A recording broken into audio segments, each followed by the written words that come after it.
Teacher ने गिनती में 24 बच्चे गिने, जबकि क्लास में सिर्फ 23 एडमिशन थे।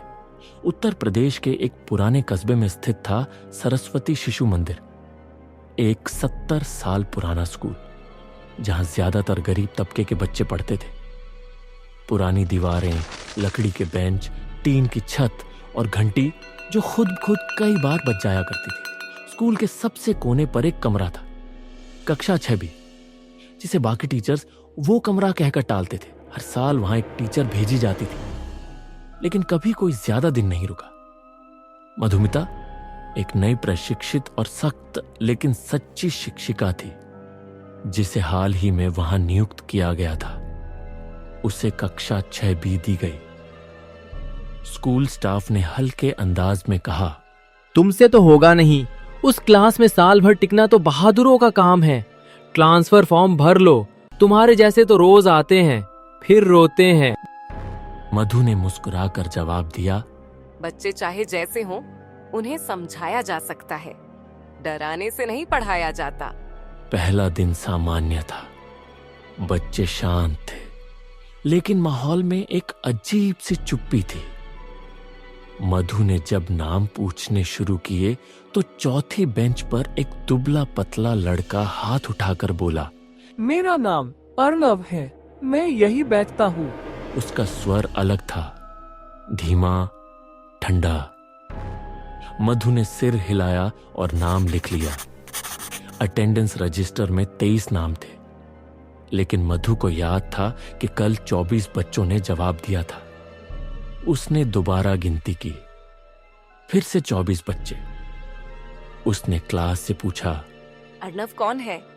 सिर्फ एक लड़की ने धीरे से कहा, मैम, उस बेंच पर कोई नहीं बैठता, जो बैठे वो बीमार हो जाता। मधु टिटकी, फिर नजर दौड़ाई। चौथी बेंच खाली थी। मधु ने क्लास की ग्रुप फोटो खींची ताकि बच्चों के नाम और चेहरे याद रख सके। शाम को जब उसने फोटो प्रिंट करवाई, सब बच्चे दिख रहे थे, पर चौथी बेंच पर एक धुंधली आकृति बैठी थी। चेहरा स्पष्ट, आंखें काली, कपड़े पुराने और हाथ लाल स्याही या खून से सने हुए। उसने आंखें मल ली, फोटो फिर देखी, वही आकृति। अगले दिन मधु ने प्रिंसिपल से पूछा, क्या इस स्कूल में कभी कोई हादसा हुआ है? प्रिंसिपल ने धीमे स्वर में कहा, 10 साल पहले एक बच्चा था, अर्णव मेहरा। वो हमेशा अकेला रहता था। बाकी बच्चे उसे तंग करते, चिढ़ाते थे। एक दिन उसे क्लासरूम में बंद कर दिया गया और उसी दिन उसने आत्महत्या कर ली। उसके बाद से हर साल इस स्कूल में कुछ न कुछ अजीब होता रहा है। मधु अब रोज सपने में उस क्लास को देखती, लेकिन खाली नहीं। वहां एक बच्चा बैठा होता, उसे घूरता हुआ। वो हर बार कुछ कहने की कोशिश करता, पर उसके होंठ सीले हुए होते।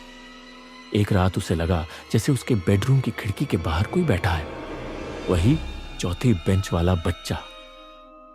मधु ने आखिरी बार क्लास 6B ली। उसने पूरे बच्चों के सामने कहा, अर्णव, अगर तुम यहाँ हो तो सामने आओ। उसने कैमरा चालू किया।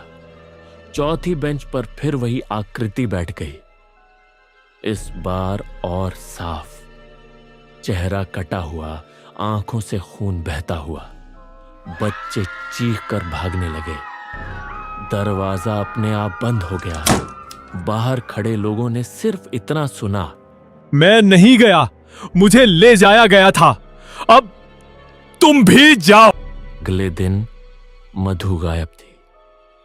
क्लास 6B की दीवार पर अब एक नई तस्वीर टंगी थी, जिसमें एक नया चेहरा था, मधु का, ठीक अर्णव के पीछे बैठी हुई।